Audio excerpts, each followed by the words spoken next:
L'idée de cette conférence, en fait, c'est de vous ouvrir un petit peu sur des acteurs qui vont vous parler de leur aventure entrepreneuriale. Et quand je dis entrepreneuriale, c'est au sens large, en fait, hein, porter et développer des projets sur la thématique.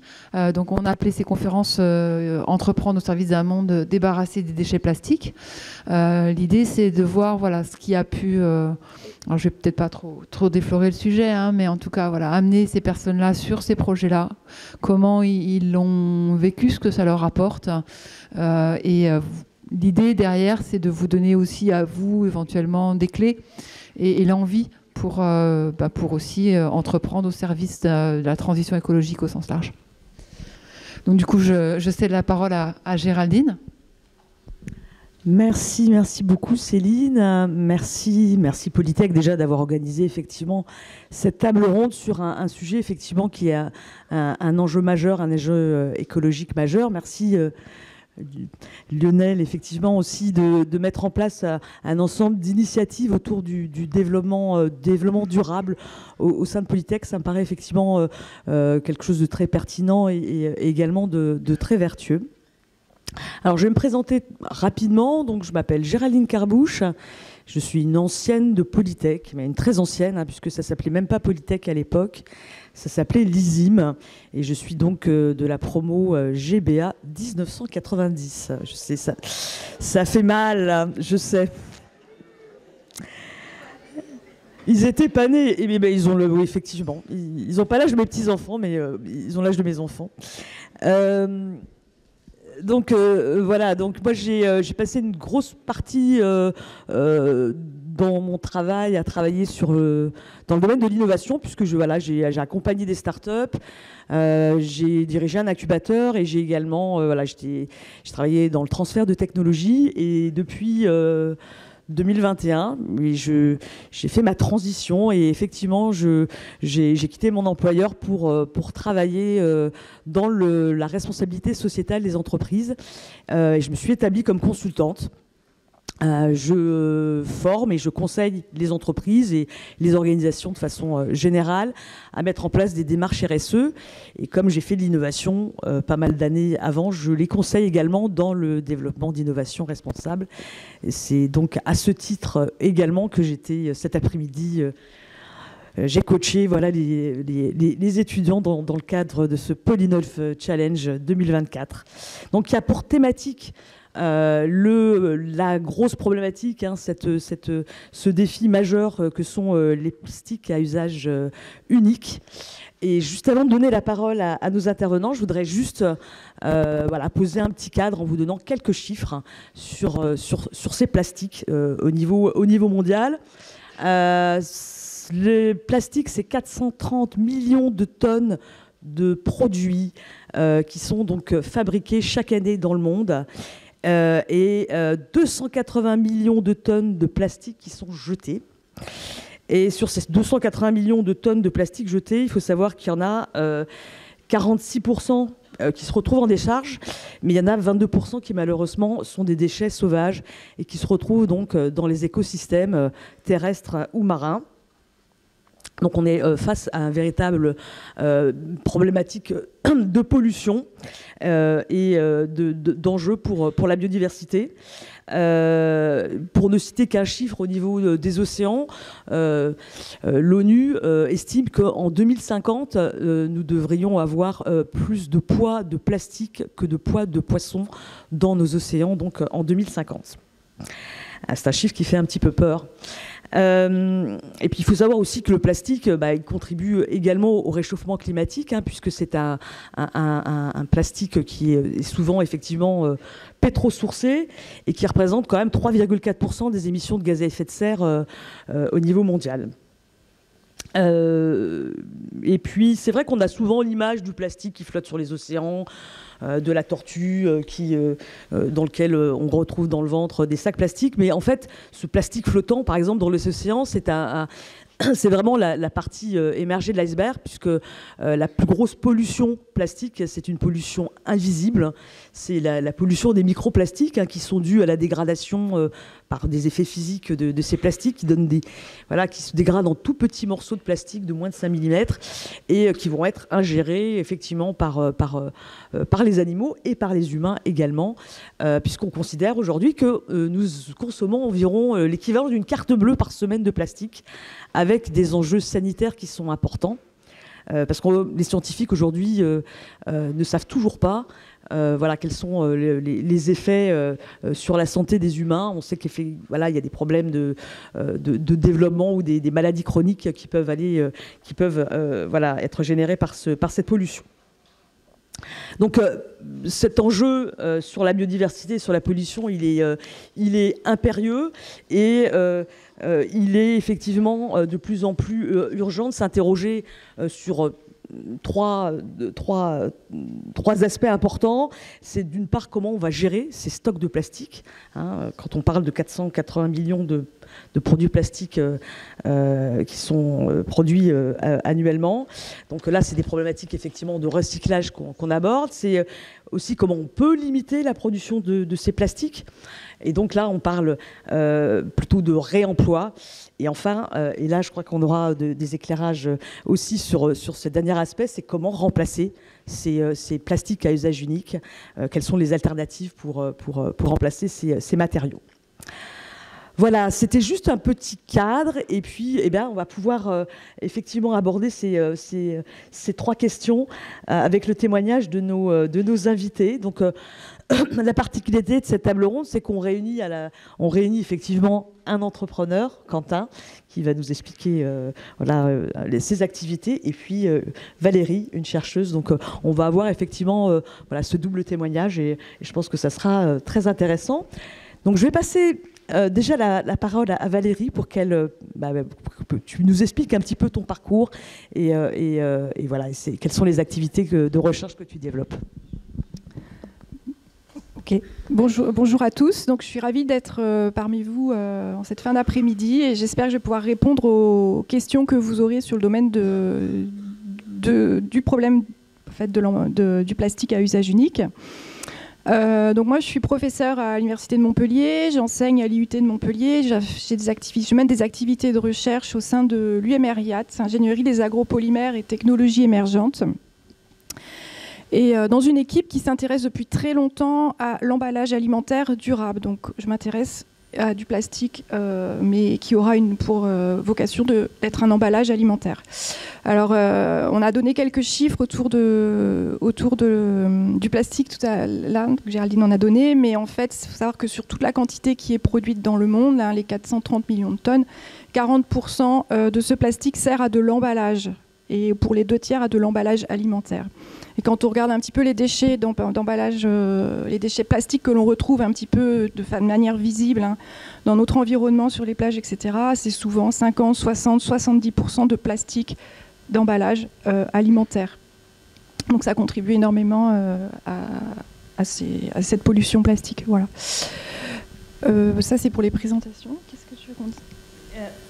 Qu'est-ce qu'on précise un petit peu donc, en termes d'activité de recherche, donc dans la thématique emballage alimentaire durable, moi je m'occupe plus spécifiquement donc j'ai plutôt un parcours en génie des procédés alimentaires. Je m'intéresse à tous les phénomènes de transfert de matière, notamment au sein des aliments, mais au sein de l'aliment et de son emballage. Et quand on s'intéresse à l'emballage alimentaire, et pour le rendre plus durable, il y a 3 piliers qu'il faut un petit peu considérer. Donc bien sûr, il y a la production, le matériau en tant que tel qui apporte en fait, qui est une source de pollution après en post-usage, mais il y a également la fonctionnalité qu'a ce matériau lorsqu'on va l'utiliser au contact de l'aliment. Et puis après, il y a tout ce qu'il va devenir en post-usage. Et au niveau de l'usage, si on met en place un emballage alimentaire, c'est pour qu'il aide à conserver un produit, qu'il permette de le stabiliser un petit peu plus longtemps et qu'il permette également, son rôle, ça va être de réduire les pertes et gaspillages alimentaires tout au long du processus de commercialisation du produit. Et ça peut se faire, l'emballage a un rôle clé à ce niveau-là, c'est qu'il va contrôler un petit peu tous les échanges que le produit va avoir avec l'atmosphère extérieure.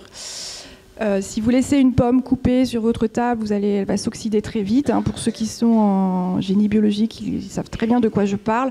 Et parce que tout simplement, l'oxygène de l'air va entraîner du brunissement au niveau de la pomme. Si vous la mettez dans une atmosphère où vous avez supprimé l'oxygène, vous allez maintenir votre pomme coupée un petit peu plus longtemps. Et donc sur des pommes coupées, par exemple, l'emballage va avoir pour rôle de maintenir, d'empêcher l'oxygène de l'air de re-rentrer à l'intérieur du sachet pour pouvoir préserver les pommes coupées non brunies le plus longtemps possible. C'est un exemple. Voilà. Je m'occupe, mes activités de recherche sont centrées sur ce qu'on appelle le dimensionnement d'emballage. Alors le dimensionnement, c'est pas trouver la hauteur, la largeur, la longueur de la barquette, c'est savoir quelle propriété de transfert il me faut, quelle propriété fonctionnelle je dois avoir pour que mon produit soit conservé le mieux possible, avec derrière un objectif de réduction des pertes alimentaires. Voilà, donc là c'est plutôt sur ces aspects-là que je travaille en collaboration avec mes collègues qui vont développer plutôt des aspects matériaux ou plutôt des aspects fin de vie, etc. Voilà. Okay, merci Stéphanie. Donc Quentin, je te pose la même question, ton parcours et les activités que tu développes actuellement. Ça marche, déjà, merci, je suis très content d'être là aussi et de présenter un peu ce qu'on fait chez EYO. Donc Quentin Passé, comme tu disais, j'ai créé une entreprise en janvier 2020 qui s'appelle EYO, qui est située à Lunel. EYO, en fait, c'est une entreprise, marque fabricante de lunettes optiques, lunettes solaires.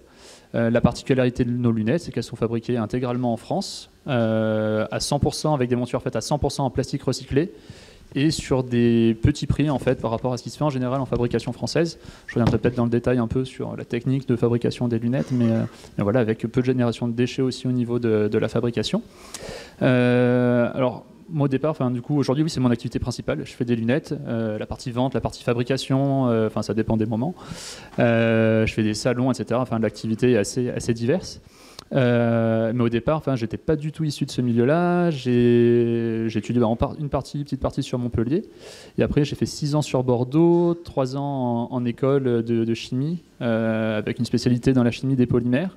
Et après, j'ai fait une thèse pendant 3 ans sur la synthèse de polymères biosourcés. Donc ça, je pense que ça parle à pas mal d'entre vous de ce que j'ai entendu ce matin sur vos projets. Donc non pas à partir de pétrole, mais à partir d'huile végétale, en particulier l'huile de ricin, même si on en utilisait d'autres. Donc j'ai fait ça pendant 3 ans, sur la synthèse de matériaux un peu spécifiques, un peu particuliers. Et ce qu'il y a, c'est que moi j'ai fait ma thèse parce que j'ai toujours voulu entreprendre, et en fait je l'ai faite pour acquérir des compétences que j'avais pas quand je voulais monter des projets avant. Sur les projets que je voulais monter, c'était souvent en lien avec les matériaux et les matériaux polymères. Le côté impact, etc., c'est quelque chose qui m'a toujours intéressé.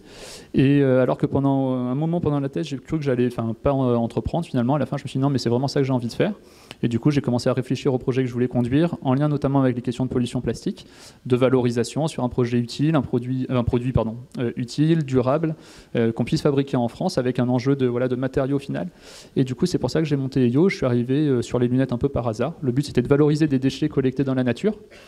Des déchets sauvages qui n'ont pas leur place là, et c'était de dire ok, ces déchets ils ont une valeur, on peut en faire quelque chose d'utile, et donc qu'est-ce qu'on peut en faire, et je suis arrivé sur les lunettes, et donc après là j'ai monté tout le projet autour de ça. Et aujourd'hui, c'est un projet qu'on essaye de faire vivre, de faire perdurer avec les contraintes économiques du moment. Et finalement, c'est là où on en parlera peut-être après, mais ce que j'ai vu aussi, c'est comment le projet a évolué. Au début, le projet, l'idée, c'était vraiment de la valorisation de déchets sauvages et de matériaux, de déchets plastiques. Et aujourd'hui, finalement, on est plus orienté sur d'autres enjeux qui sont liés à la relocalisation, à la réindustrialisation, finalement, de certains savoir-faire qui ont disparu, qui ont été délocalisés dans d'autres pays plus ou moins loin de la France. Et du coup, aujourd'hui, c'est plutôt ça notre cheval de bataille, même si, au travers de ça, on essaye aussi de sensibiliser à la fois nos clients, donc les opticiens et les porteurs de lunettes, sur les enjeux de pollution plastique, de matériaux, d'éco-conception et d'économie circulaire. Voilà. Merci beaucoup Quentin. Moi, je voulais vous poser une question sur voilà, qu'est-ce qui vous a amené à développer, à travailler sur les plastiques, sur le développement durable, sur l'environnement en fait, indirectement.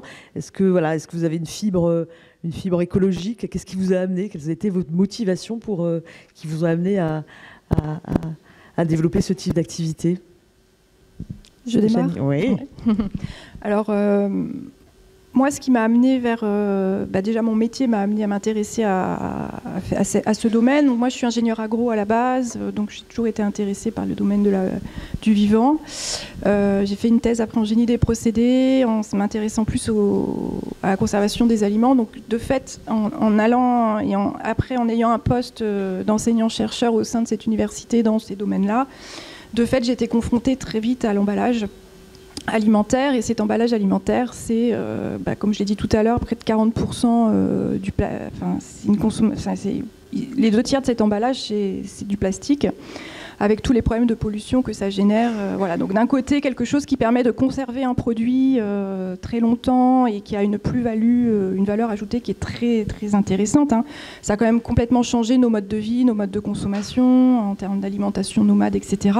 Mais d'un autre côté, un matériau qui a une durabilité telle que 400 ans après, il est encore là. Et on l'a utilisé pour conserver un produit qui avait 15 jours de durée de vie. Donc on était vraiment sur quelque chose qui était complètement antagoniste, et c'est quelque chose qui a après guidé toutes mes activités de recherche à ce niveau-là.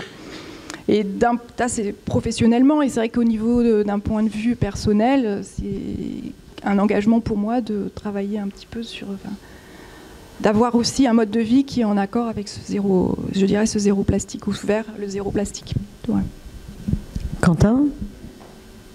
Je pense que c'est quelque chose qui s'est construit au fur et à mesure, en fait. À la fois petit, quand il y avait les films, la sortie du film d'Al Gore, etc., qui parlait du réchauffement climatique. Et puis après, il se trouve que je passe pas mal de temps dehors pour des activités personnelles, que ce soit plutôt en mer, sur l'eau, ou parfois en montagne. Donc quand on voit l'impact des pollutions, notamment plastiques, dans des endroits où on se dit mais ça n'a rien à faire là, je pense que ça éveille aussi, ça crée quelque chose. Et puis après, je pense que c'est aussi sur le côté... entrepreneurial, je sais pas, quand on parle d'un projet entrepreneurial, on dit quelle est la problématique, comment on y répond, avec quelle solution, et finalement il y a un peu cette question de comment on fait mieux. Et moi c'est vrai que j'ai du mal parfois à comprendre certaines personnes qui disent non mais ça c'est pas important parce que si l'autre ne le fait pas, ça sert à quoi que je le fasse. Moi j'aime bien ce côté de en fait si on peut faire mieux, pourquoi on le fait pas, comment on le fait plutôt et quelles solutions on apporte. Et je trouve que la question environnementale, écologique, en fait, elle passe par là. C'est comment on fait mieux que ce qu'on fait déjà pour limiter nos impacts, etc. Et après, c'est comment, du coup, on met en place une solution technique de service, etc. pour y répondre. Et c'est ça qui me plaît, je pense que c'est une forme de curiosité aussi. Et je pense que, à mon avis, c'est ce qui conduit aussi le cheminement, l'évolution, le parcours des étudiants qui sont à la fin de vous, quoi. En tant qu'ingénieur, etc. Je pense que c'est quelque chose qui nous anime un peu tous. Donc voilà. Ok, merci. Je voulais savoir, pour l'un et pour l'autre, comment vous avez financé vos projets. Pour toi, Stéphanie, tes travaux de recherche, qui finance, comment, voilà. Et puis, Quentin, où tu peux continuer, peut-être, Quentin, ouais. Ouais, c'est vrai que c'est un sujet. c'est un sujet même 5 ans après. Sur le lancement, il y a toute la partie, l'argent mis de côté qui a servi à ça. Il se trouve que pendant ma thèse, les thèses en France, en tout cas sur la partie scientifique, sont financées. Donc j'avais été en CDD, j'ai eu un salaire pendant 3 ans, donc avec un peu d'argent mis de côté à ce moment-là. Après, il y a un petit tour de table familial, environnement, proche. Et ensuite, du coup, sur le début, c'était prêt bancaire. Donc ça permet de faire l'effet levier. Je ne sais pas si c'est un terme qui vous parle. C'est-à-dire finalement, quand on va demander à se faire financer auprès d'une banque ou d'autres formes de financement, il y a ce qu'on appelle l'effet levier. En général, il est de 1 pour 1, c'est-à-dire qu'on amène pas 1%. On amène par exemple 1 000 €, et en face, la banque va prêter 1 000 €. Forcément, ça peut varier selon le caractère innovant du projet, etc. Mais c'est un peu ça les ordres de grandeur. Et après, il faut savoir qu'il y a plein de systèmes de financement intermédiaires type prêt d'honneur, donc qui sont des prêts à la personne à taux zéro pour les créateurs d'entreprises qui permettent d'augmenter cet effet levier-là. Réseau Initiative, Réseau Entreprendre, ce sont des organismes qui font ça. Donc voilà, moi c'était du prêt bancaire, du prêt d'honneur, qui s'est fait en plusieurs fois, une première partie en 2020 et une autre partie qui s'est faite l'année dernière. Et là, on est aussi en train de chercher, enfin voilà, on travaille sur d'autres formes de financement pour l'année 2025, parce qu'on veut franchir une étape un peu importante sur le projet, et du coup, c'est quelque chose qu'on est en train de travailler là. Sachant qu'après, l'idée, je pense, et qu'on peut oublier parfois, en tout cas moi que j'avais pas forcément en tête suffisamment, je pense au début, c'est que le but c'est pas forcément de faire le produit ou le service parfait, c'est de faire le produit ou le service qui permet d'être testé très rapidement pour vite avoir le retour et pour potentiellement générer du chiffre d'affaires et se dire que le produit et le service va être amélioré au fil du temps et que ça peut permettre aussi justement d'obtenir plus facilement des financements et puis de tenir un peu plus longtemps aussi. Merci. Et est-ce que le fait d'avoir un projet impact, puisqu'on est clairement sur un projet d'entreprise à impact, est-ce que ça vous a ouvert plus facilement à des sources de financement, qu'elles soient publiques, je pense à l'ADEME notamment, ou des sources privées? Est-ce que c'est facilitant ou pas en fait? Alors, dans notre cas, non. Non, alors, pour le coup, il y a des projets qui arrivent très bien à solliciter l'ADEME, etc. Moi, j'ai pas su faire. Et après, sur les financements que j'ai sollicités, forcément, il y a un intérêt par rapport, on va dire, à le fait que le projet interpelle. Mais par contre, sur l'obtention des financements, vraiment, ce qui intéressait les personnes, c'était est-ce que ça va créer de l'emploi? Est-ce que c'est viable? Est-ce qu'il y a un marché? Et est-ce que vous êtes en capacité de mener le projet à bien? Vraiment.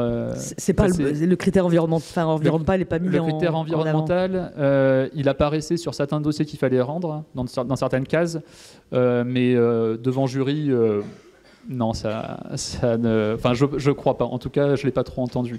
Par contre, derrière, en termes sur l'aspect communication, etc., c'est quelque chose qui ressortait.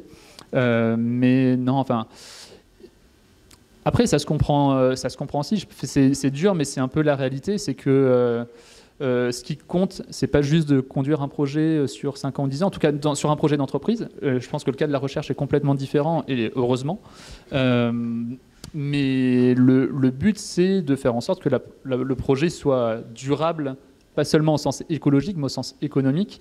Et du coup, c'est cet aspect-là qui est souvent regardé. Après, forcément, si on arrive à prouver la viabilité économique du projet et qu'en plus, il y a le caractère impact, là, en effet, on coche plus de cases.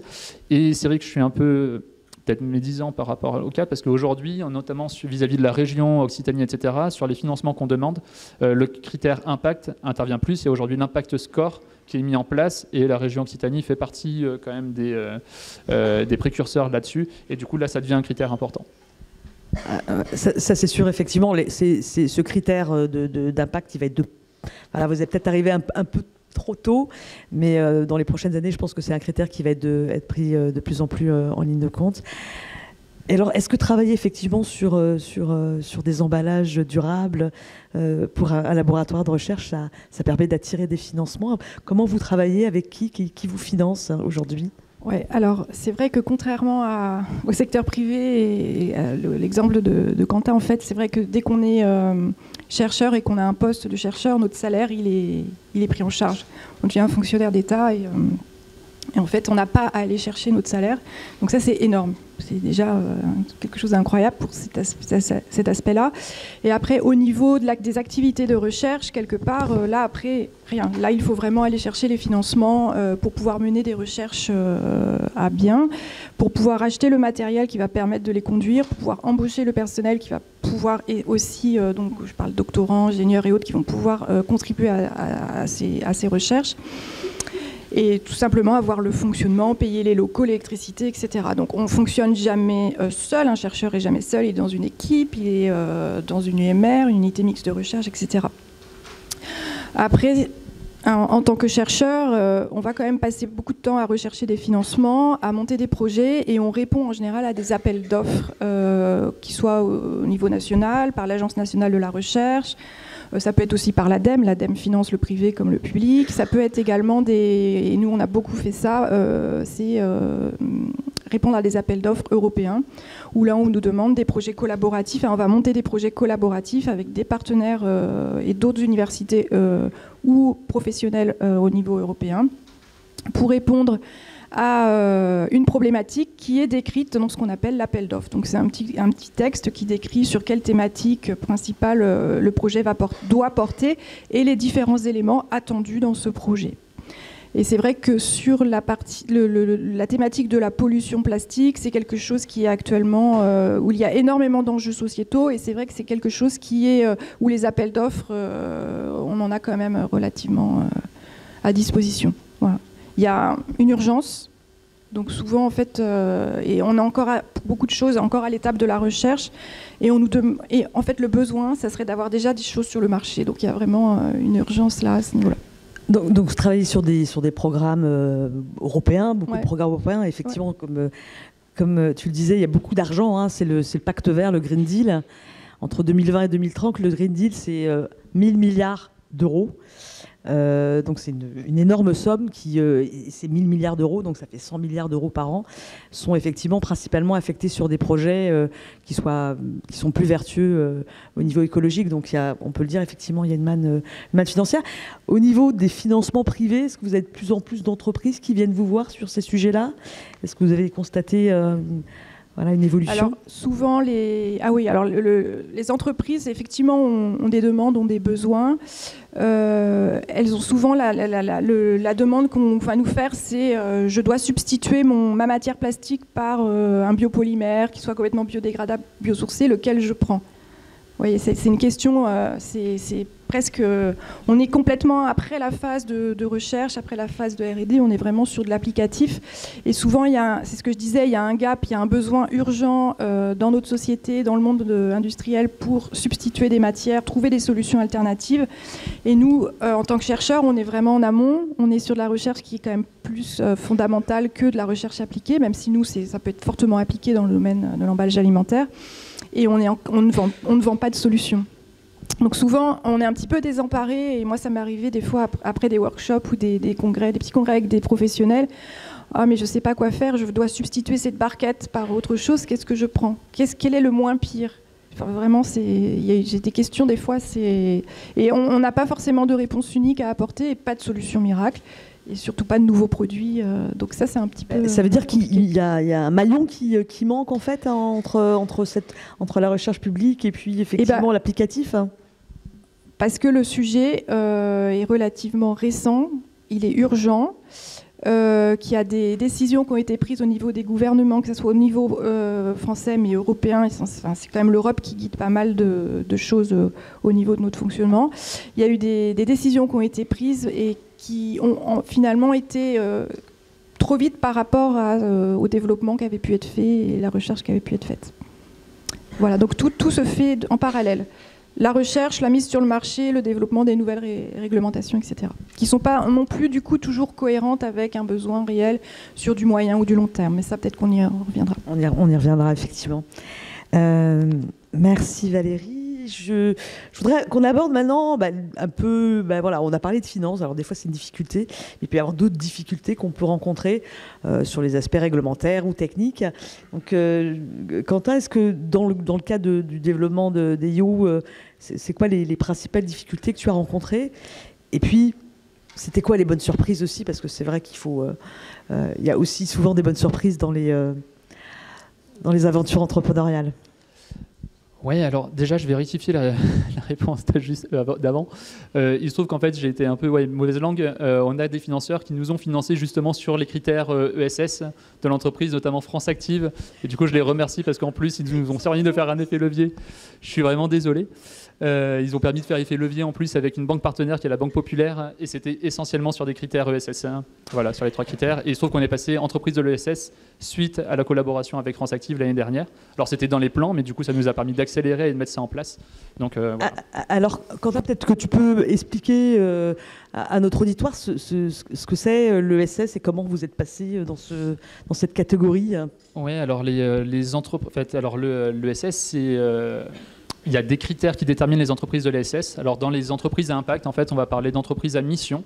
donc qui définissent dans leur objet social, en fait, leur statut d'entreprise, ce qu'est une entreprise à mission. Donc la mission ne doit pas être juste de faire de l'argent, ça doit avoir un rôle vis-à-vis de la société, ce qui semble presque fou parce que ça devrait être le rôle presque premier d'une entreprise. Finalement, c'est l'entreprise, qu'est-ce qu'elle apporte à la société. Donc voilà, et donc ça c'est une façon d'entériner un peu les engagements de l'entreprise. Et puis après, il y a d'autres niveaux d'engagement, d'impact. Il y a l'entreprise de l'ESS qui vient...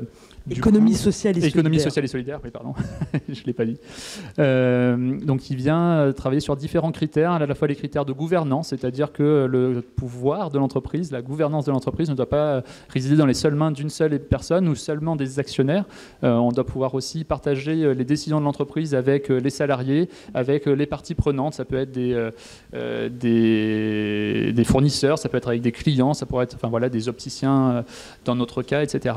Donc, pour définir justement l'aspect impact de l'entreprise.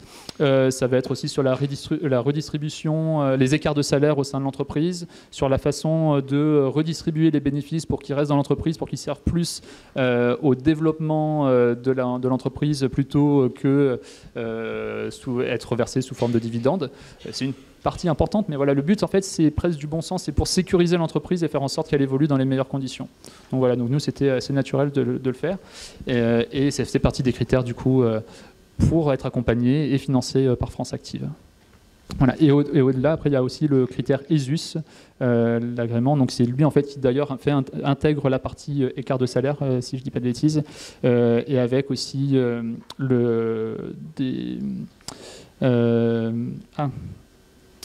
des vérifications, je crois que c'est tous les 2 ans en fait, pour vérifier que l'entreprise intègre bien ces critères-là en son sein. Voilà. Pardon, du coup, c'était... Pour en revenir aux difficultés que tu as rencontrées. Les difficultés, elles sont assez régulières, en fait. Hein. Finalement, il y a des hauts, mais il y a souvent des bas. Enfin, moi, c'est vrai que je pense qu'en 5 ans, il y a eu beaucoup de moments où j'ai cru que l'entreprise allait s'arrêter.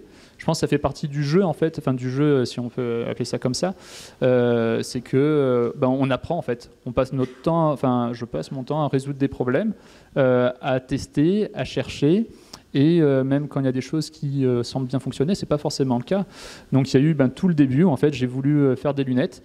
Déjà trouver les fabricants de lunettes, travailler sur le matériau, développer le matériau qu'on allait utiliser pour faire nos lunettes, etc. Sachant que ça, on le fait en interne, avec un côté très artisanal finalement. C'est on teste, on essaye, on apprend, on recommence. Donc il y a ces aspects-là. Les financements, ça a été un sujet aussi. Enfin, au début, il y a l'année dernière, ça l'est actuellement. Comment faire pour continuer d'avancer? Les délais de livraison, j'ai lancé, c'était période Covid, on devait lancer nos lunettes en mai, finalement on les a lancées en décembre. Voilà, ça fait partie, il y en a nombreux. Aujourd'hui par exemple, le critère, alors qu'on pensait que c'était réglé, nous les financements qu'on a eu l'année dernière, c'était pour vraiment développer l'activité économique, prendre des commerciaux, partir sur la route, sortir 5 nouveaux moules pour faire nos modèles de lunettes.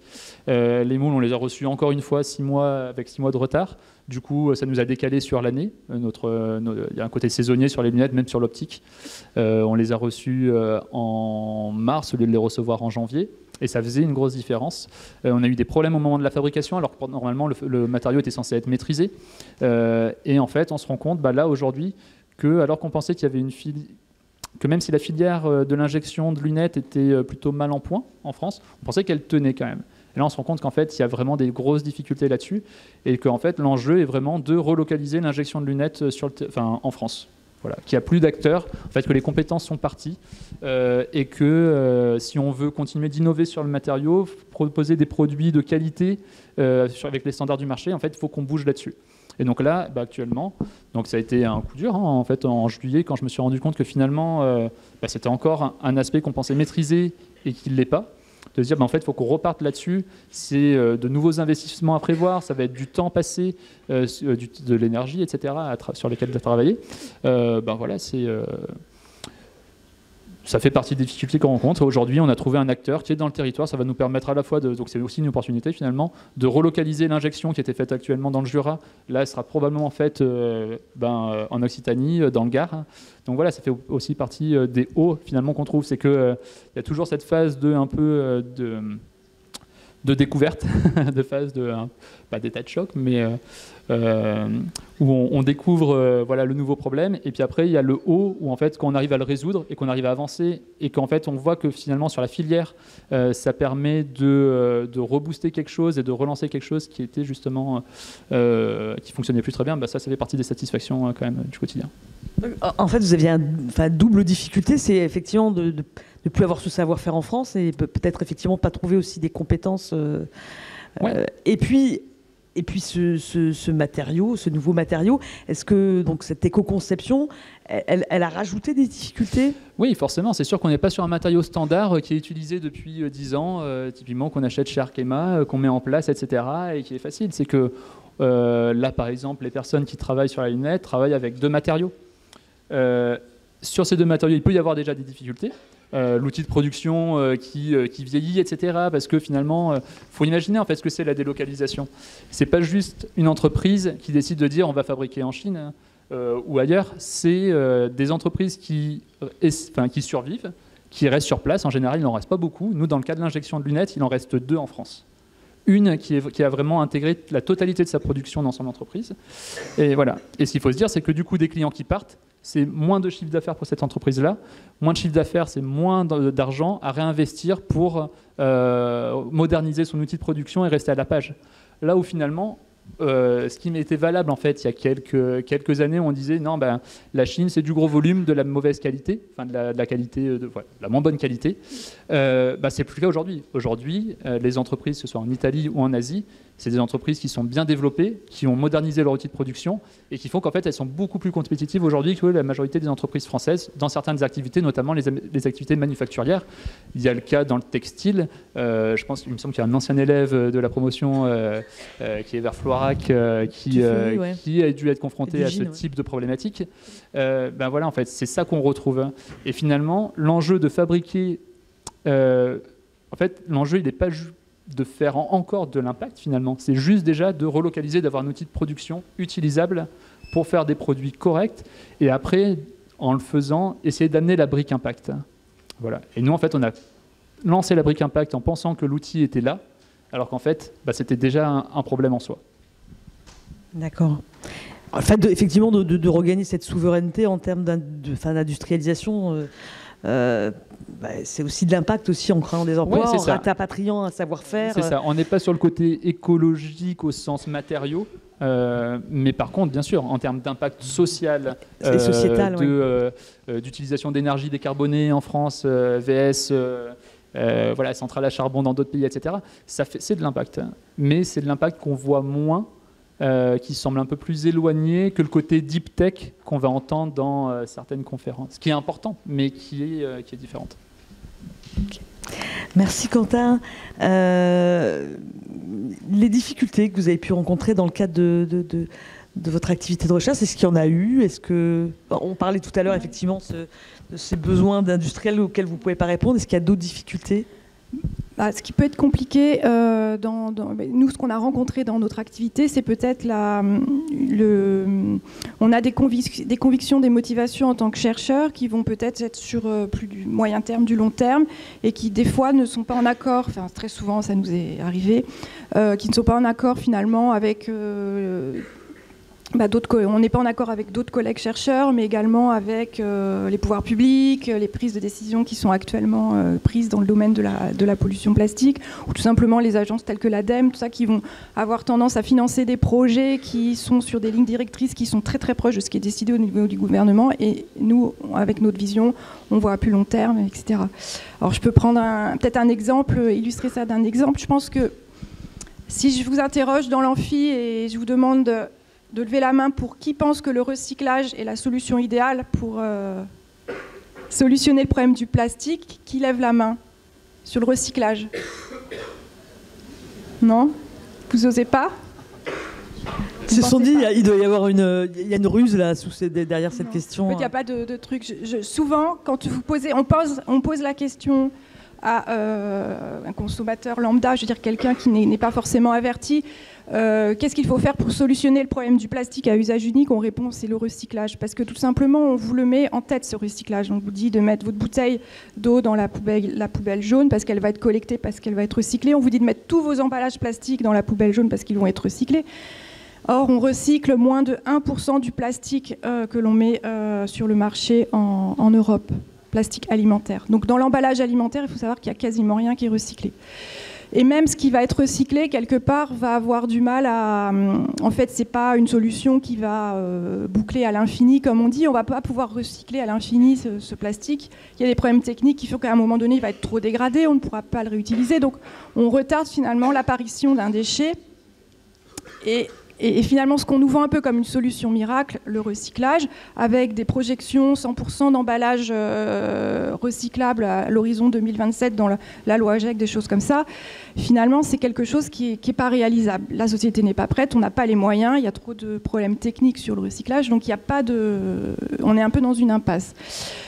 On le sait que nous, que tant que l'on ne peut pas faire disparaître ce plastique que l'on met sur le marché, s'il ne peut pas disparaître au niveau moléculaire, si on n'arrive pas à le détruire complètement, comme on peut le faire quand on incinère, mais ça, il y a d'autres problèmes sur l'incinération, ce plastique, il restera déchet. Même s'il a été recyclé une fois, deux fois, ça restera à la fin un déchet ultime qu'il faudra traiter dans tous les cas. Donc, dans notre équipe, on travaille énormément sur des biopolymères qui vont être biodégradables en conditions naturelles, donc qui vont être complètement digérés, assimilés par une biomasse de micro-organismes. Et du coup, on n'aura plus à la fin ce déchet plastique, mais on aura quelque chose qui, de manière ultime, pourra être dégradé et retourner dans les cycles du carbone, de l'azote, etc. Ça, pour l'instant, c'est uniquement la seule solution que l'on a vraiment pour solutionner le problème de la matière plastique, c'est la biodégradation ultime. C'est quelque chose qui n'a pas le vent en poupe, c'est pas quelque chose qui est soutenu par les pouvoirs publics, c'est pas quelque chose qui va être soutenu par les agences issues telles que l'ADEME, Citeo et autres, puisque c'est quelque chose qui, pour l'instant, quand on vous parle d'emballage compostable, biodégradable, il n'y a pas de filière mise en place. Ça demande quelque part toute une économie à mettre en place qui n'existe pas. Et tout ce qui repose actuellement comme solution, c'est sur une économie existante. Voilà, donc pas trop modifié. Donc quand on est chercheur et qu'on veut passer au-delà de ça, on se heurte finalement à ce reproche, mais concrètement, votre solution, elle n'est pas applicable actuellement. Mais oui, mais c'est quand même... On est sur des horizons de temps qui sont différents. Il y a des horizons électoraux et des horizons... On a un travail à faire il faut vraiment convaincre. Et c'est des fois compliqué. Il y a un lobbying très très fort du monde du plastique aussi, des industriels du plastique, qui est très très dur à combattre. Oui, j'imagine, oui. Voilà. Et il y a des instances aujourd'hui de recherche qui conseillent, nos gouvernements.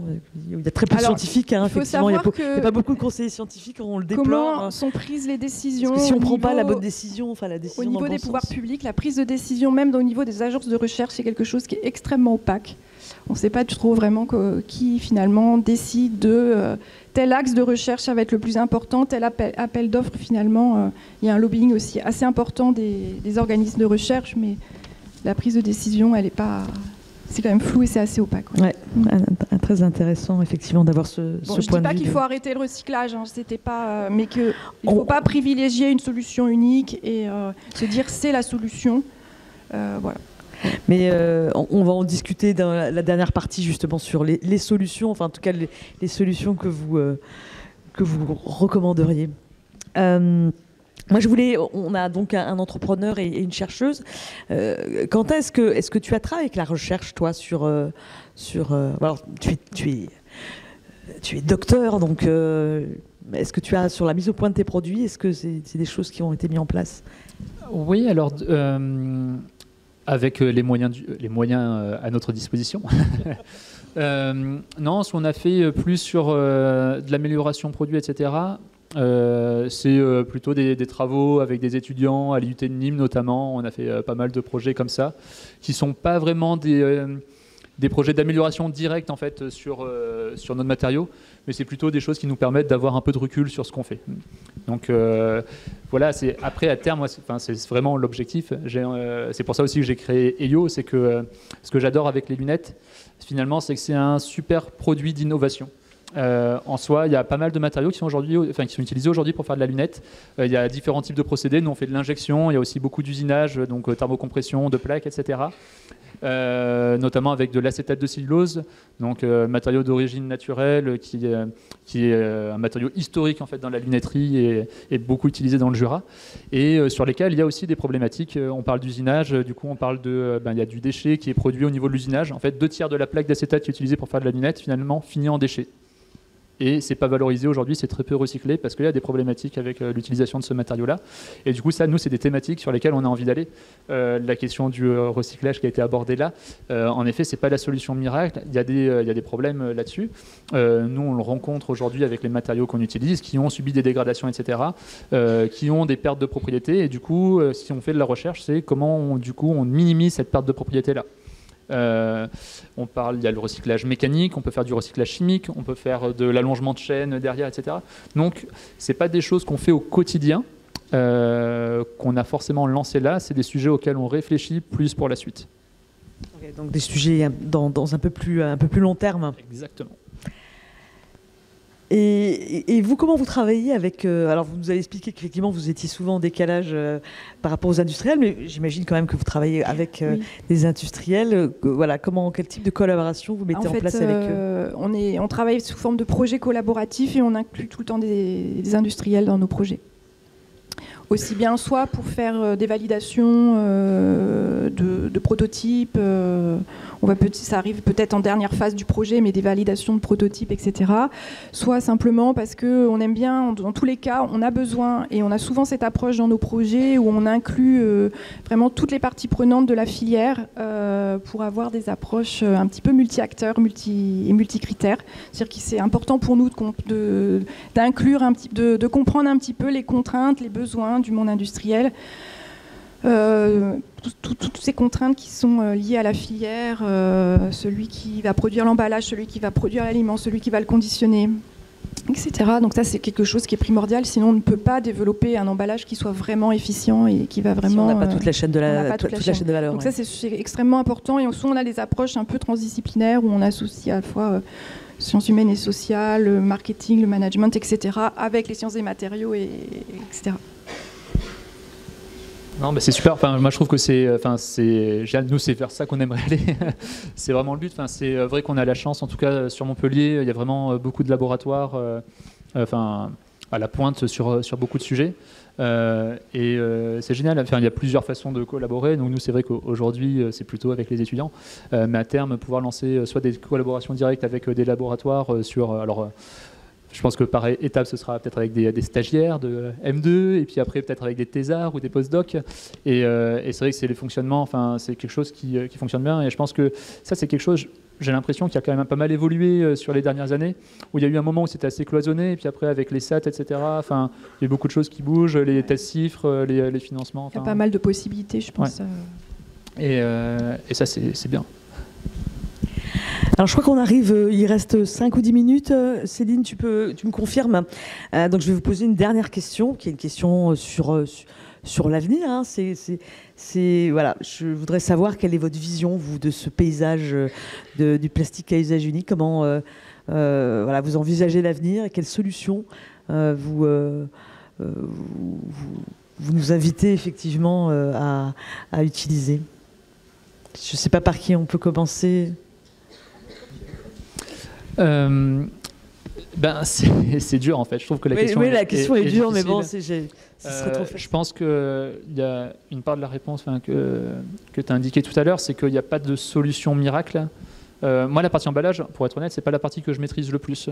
Ce qui est évident, c'est qu'en tout cas, c'est pas en faisant des lunettes qu'on va résoudre le problème de la pollution plastique. C'est clair, et même pas un petit peu. La seule chose qu'on peut faire à travers notre projet, c'est d'en parler, c'est de parler du sujet et justement de la difficulté de résoudre cette problématique-là.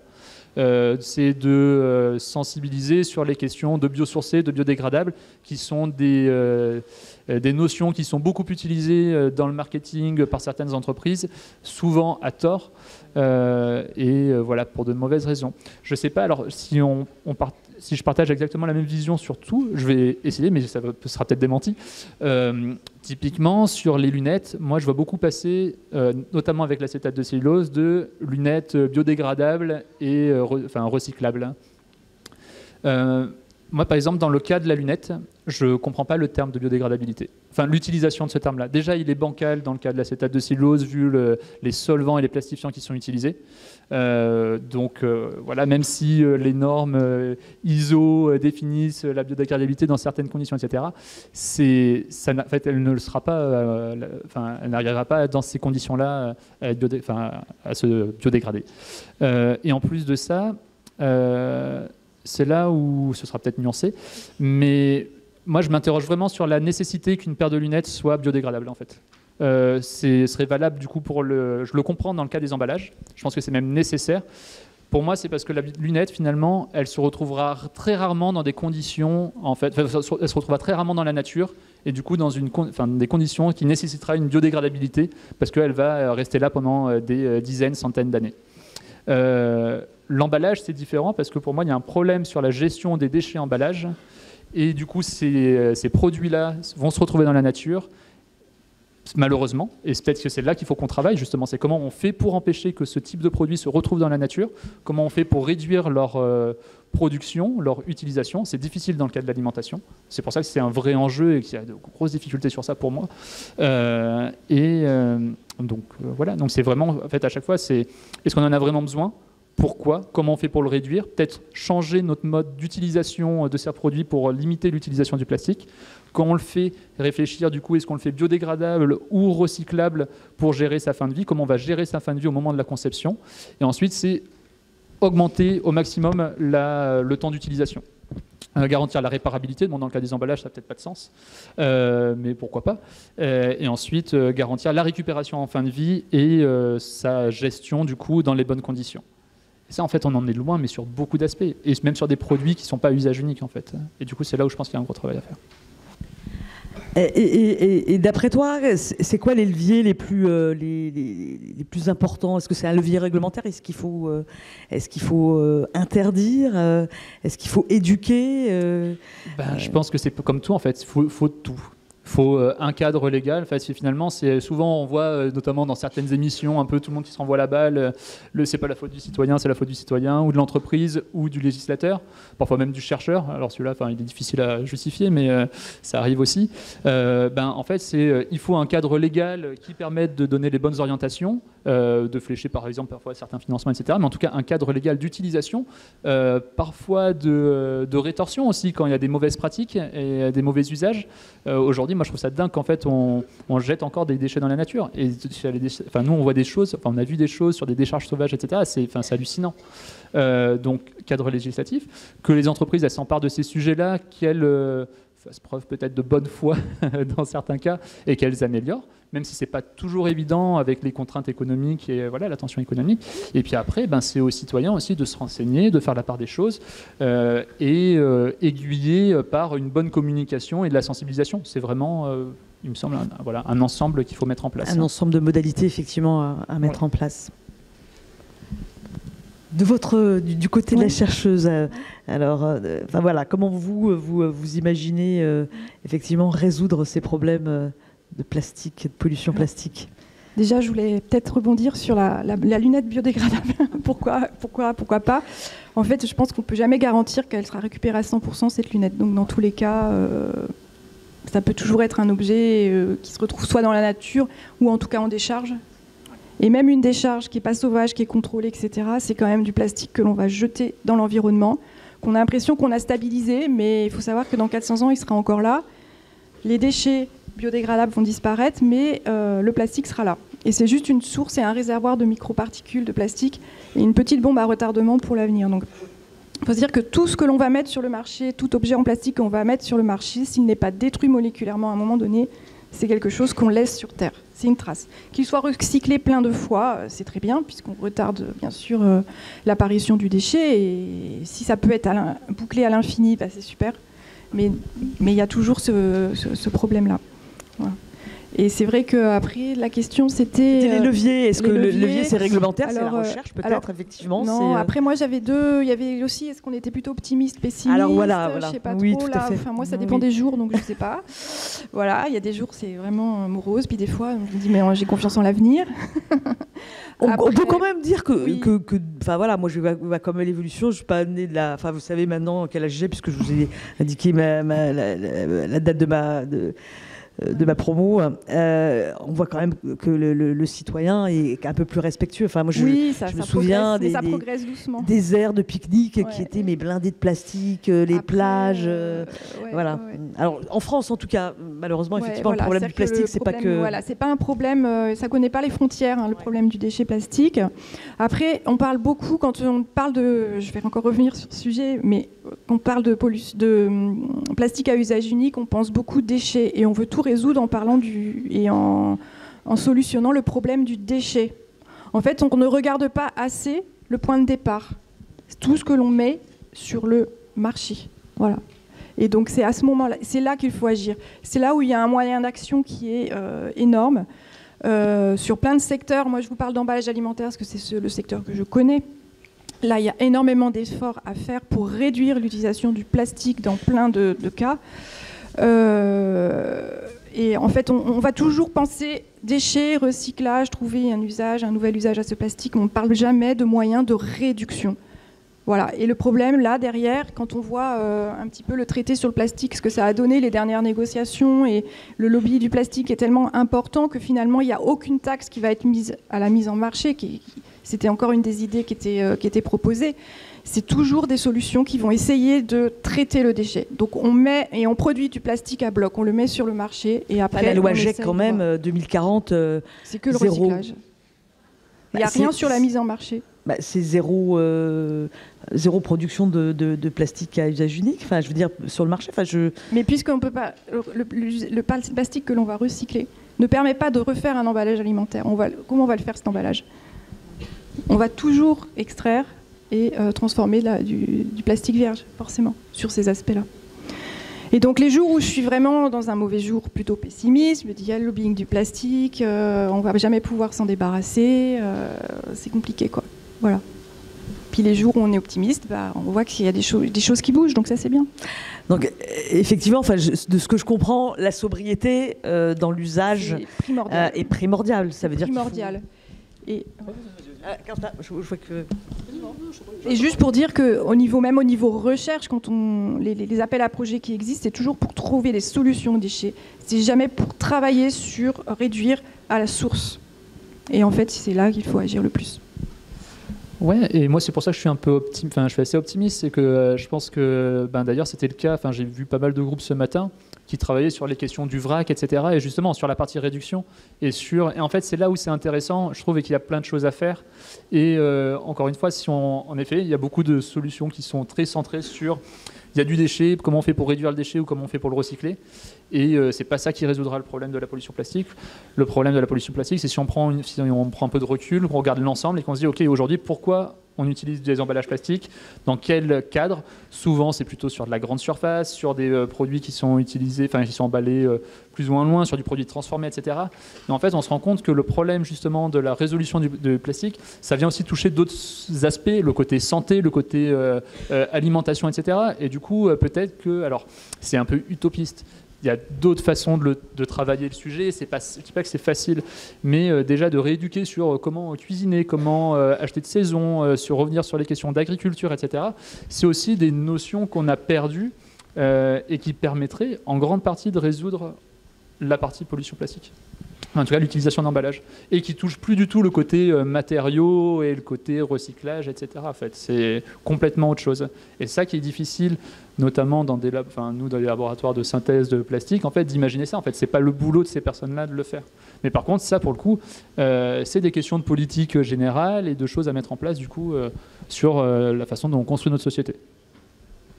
Mais je suis complètement d'accord. D'ailleurs, dans les groupes effectivement avec lesquels j'ai pu échanger cet après-midi, voilà, il faut travailler sur aussi les réflexes humains, comment on peut changer les pratiques. Et ça, c'est sûr que ça viendra aussi de nos comportements, de l'adoption de nouveaux comportements, même si effectivement les techniques, je dirais, techniques, voilà, restent quand même, je pense aussi des techniques qu'il faut conserver. Enfin, il faut tout, négliger voilà, aucune il y a piste, plusieurs voies possibles, mais c'est sûr que cette voie de la sobriété et voilà, de mettre en place un nouveau mode de vie, un nouveau mindset aussi dans cette façon de notre façon de consommer est quelque chose de très important. Je crois qu'on est arrivé au terme de l'heure qui nous était consacrée. Déjà, je voulais vous remercier parce que voilà, de vos témoignages qui étaient très complémentaires.